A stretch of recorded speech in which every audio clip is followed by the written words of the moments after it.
India کی ریاست کیرلا کے ساحل پر ایک باہری جہاز جس میں خطرناک اور زہریلا کارگو تھا الٹ گیا ہے۔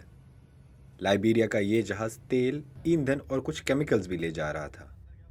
یہ سب اب پانی میں آہستہ آہستہ مکس ہو رہے ہیں۔ مقامی حکام نے الرٹ جاری کر دیا ہے کیونکہ اس سے وہاں رہنے والوں اور سمندری حیات کی صحت کو خطرہ ہو سکتا ہے۔ یہ جہاز کوچی شہر جا رہا تھا جب اس کا توازن بگڑ گیا۔ اس کے تمام 24 عملے کو انڈین نیوی اور کوسٹ گارڈ نے بحفاظت بچا لیا، لیکن جہاز کے 640 کنٹینرز میں سے کچھ ساحل کی طرف بہتے ہوئے نظر آ رہے ہیں۔ ہمیں جن چیلنجز کا سامنا کرنا پڑا تھا وہ یہ تھے کہ حالات ہمارے موافق نہیں تھے۔ ہوا کی رفتار 40 ناٹس تک جا رہی تھی، پانی میں ملبہ تھا، کنٹینرز تھے، جس کی وجہ سے جہاز کے قریب جانا خاص طور پر رات کے وقت بہت مشکل تھا۔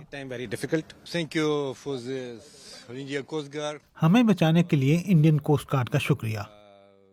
انہوں نے کل سے ہمارا خیال رکھا اور دیکھ بھال کی، اچھی کمیونیکیشن کی اور ہم وقت پر بچ گئے۔ آلودگی کو پھیلانے سے روکنے کے لیے کنٹرول کے اقدامات جاری ہیں۔